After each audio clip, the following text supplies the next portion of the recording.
Ovog leta okupaj se u fantastičnom bonusu dobrodošlice od čak 3000 dinara bez depozita. Pokupi odmah 1500 dinara za slot plus 1500 dinara za sport.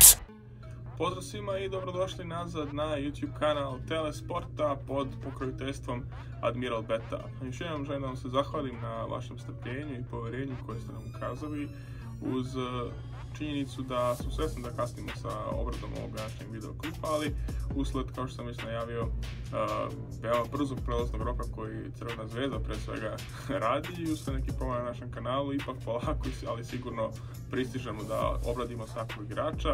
Tako da ostanite uz nas, lajkujte, šerujte, subscribeujte se na kanal i ostavite komentar ispod ukoliko imate neke sugestije ili komentare na dovedena pojačanja. Nakon odlaska Ognjena Dobrića i Johna Hollanda iz Crvene zvezde, postalo je jasno da će crveno-bijeli morati potražiti novo krilo. Naime, bilo bi interesantno vidjeti koga će crveno-bijeli izabrati za tu poziciju. Mnogo se neka imena vrtala u opticaju po društvenim mrežama, kako već to obično standardno biva među insajderima, ali izbor je pao ponovno neočekivano iz senke na mađarskog veterana 34-godišnjeg Adama Hangu. Adam Hanga je minulu sezonu proveo u Real Madridu i aktualni šampion Evrope, a u svojoj karijeri je nastupao i za Barcelonu i za Baskoniju, a karijeru je počeo u Albi Fehervar u svojoj rodnoj Mađarskoj. Samim tim, kao što se može primetiti, radi se o veoma iskusnom igraču koji već godinama igra na vrhunskom nivou i samim tim zna šta znači biti u šampionskom timu i ima taj šampionski pedigre koji je uvek neophodan i potreban svakoj ekipi koja ima takve ambicije, te će sigurno biti od velikog značaja i za slačionicu i za generalno timski duh ekipe i sigurno će svojim iskustvom moći da adekvatno doprinese Crvenoj zvezdi. Međutim, hajde da se pozabavimo košarkaški, pre svega koliko može i koliko će doneti Hanga Crvenoj zvezdi. Mađarski košarkaš je visok 201 cm, a težak 96 kg uz raspon ruku od čak 210 cm. Ove dimenzije ga sastavaju u rang modernih europskih krila, a i njegovo telo, bez obzira što se radi o 34-godišnjem košarkašu, nalazi se u sasvim zavidnom nivou.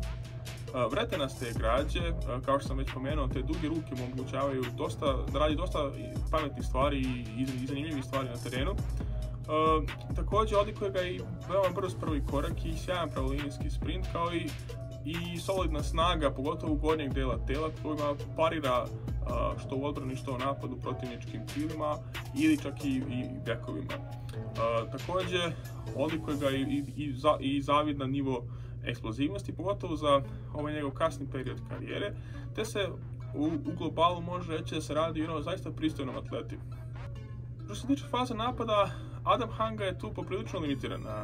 Naime, profilisao se kroz karijeru kao neko ko radi isključivo nekoliko stvari u napadu i drži se tih svojih principa. Ne odstupa od njih previše i pre svega igrač je za ekipu.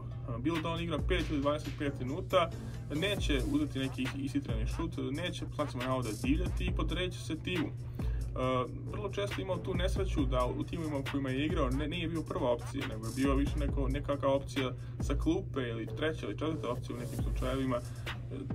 To je zbog činjenica pre svega što je igrao u jako velikim klubovima i ti rosteri su bili jako široki i nije uvijek imalo mesta za Hangu da se u punom sjaju iskaže svoj igrački potencijal koji je možda imao ranije tokom karijere. Kao što smo već rekli, Hang je na eksplozivnosti na zavidnom nivou, a ona posebno dolazi do izražaja u prodor igri. I to posebno u situacijama kada Hanga postavlja nepostavljenu odbranu, dakle kada neki defanzivac istrčava da ga pokrije u nekim rotacijama kada bi lopta kružila u napadu i Hanga ostajao sam i dešava se close-out. Tu bi Hanga vrlo efektno i vrlo lepo lovio igrača koji ga close-outuje na slabijoj nozi i uz ekskluzivan prodor i prvi korak ostavljao defanzivca iza sebe i završavao na samom obruču. Ne libi se i da zakuca, zaista efektne su njegova zakucavanja, a ukoliko nema prostora da zakuca, napravit će neki cik-cak korak ili će napraviti neko izbjegavanje protivnika i naći prostor za polaganje ili za floater ili pogačice. U svakom slučaju vrlo je raznovrsan po pitanju završavanja na obruču. Nešto slabiji u prodor igri kada se radi o igri 1-1 na postavljenu odbranu, gdje će, ukoliko se otvori prilika, svakako napasti svog čuvara sa jednim ili dva driblinga i pokušati da ga obiđe i ići na sam obruč. Međutim, ukoliko čuvar odreaguje dobro na njegove finte, nema tu mogućnost da napravi više driblinga i u maniru nekog beka ili playmakera, kreira poziciju samo sebe. U tom slučaju će samo vratiti loptu nazad svom playmakeru i dopustiti prosto nekog drugog. Zaista igra racionalno i ne troši puno lopti i ne forsira neke stvari koje zna ne može da uradi. Ono što je jako interesantno kod Adama Hange jeste to da je sposoban da se spusti čak i na poziciju playmakera. Ovo smo vidjeli u situacijama kada Nigel Goss-Williams nije bio u sastavu Real Madrida se povrede, pa je Adam Hange vrlo često uskakao kao opcija na poziciji organizatora igre. Samim tim može se zaključiti da solidno vidi teren, da ima solidan pregled igre, što se da primetiti u pick and roll igri. Strpljivo igra pick and roll, koristi dobro blokadu svog centra i strpljivo čeka razvoj situacije. Prva opcija mu je naravno prodor.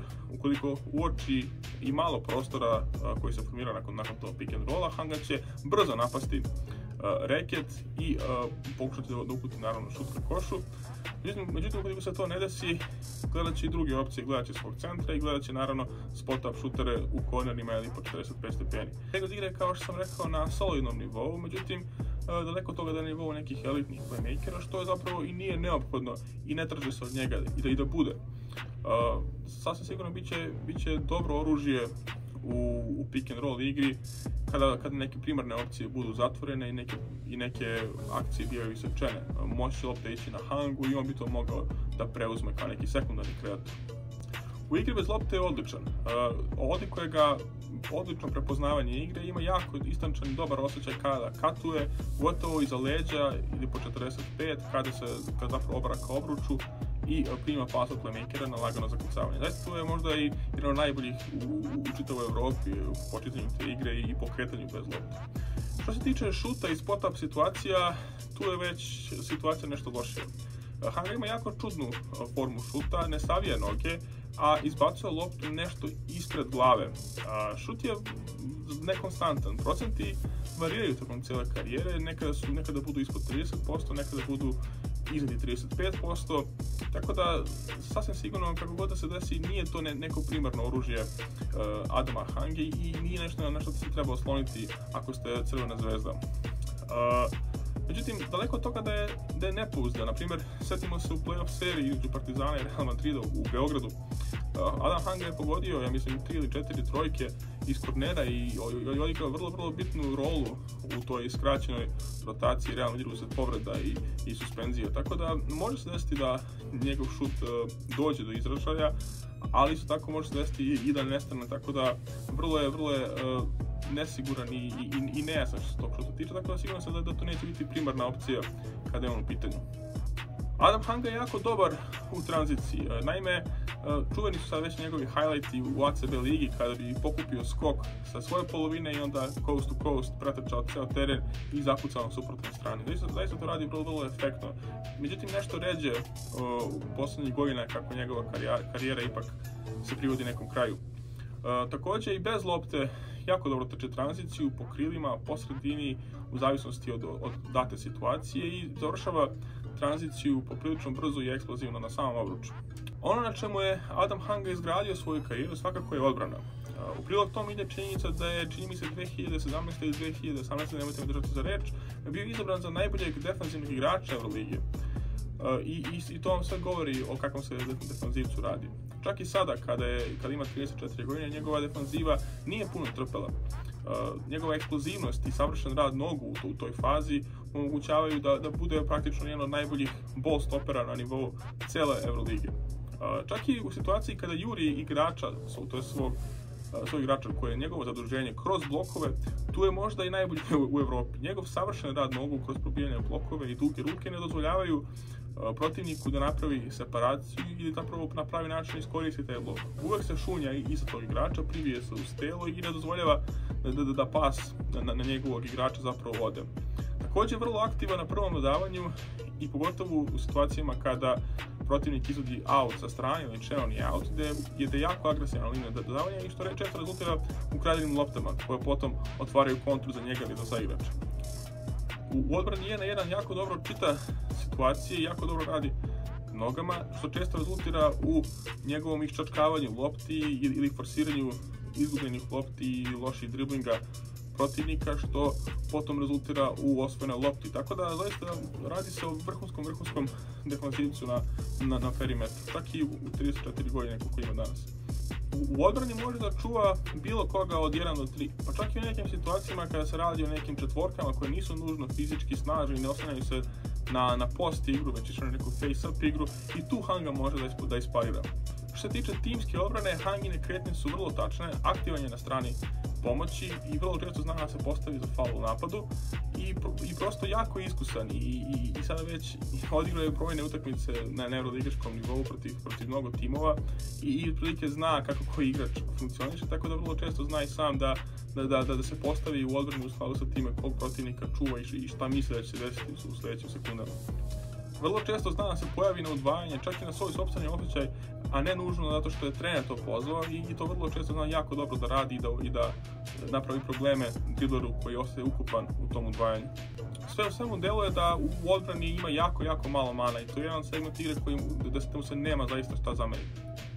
Sve u svemu da sumiramo, dolazak Adama Hange dobar je po Zvezdu na više načina. Naime, Zvezda dobija elitnog defanzivca na poziciji 3 i nekoga koji je zaista iskusan igrač sa fenomenalnom karijerom iza sebe, koji zna što će osvajati titule i koji je imao poprilično mnogo uspeha sa svojim timom u karijeri.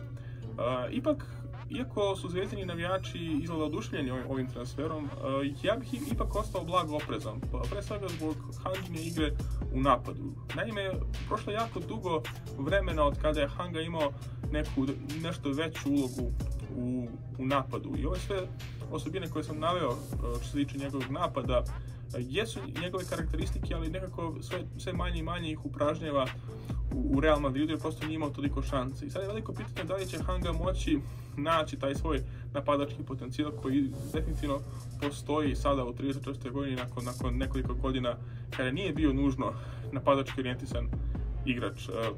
Tako da ne treba puno od njega očekivati u napadu i ne treba očekivati od njega neke nevjerovatne napadačke sekvence kao što možda navijači Crvene zvezde trenutno očekuju, već treba očekivati neki umeren učinak u napadu, a više fokus na odbrambenim zadacima za koje očekujem da će Hanga izvršavati ipak na jednom visokom nivou. To je bilo sve za ovu analizu. Ostavite komentar ispod kako vam se sviđa Hanga, da li je dobro pojačanje, subscribe-ujte se na kanal, a mi se vidimo vrlo brzo. Pozdrav!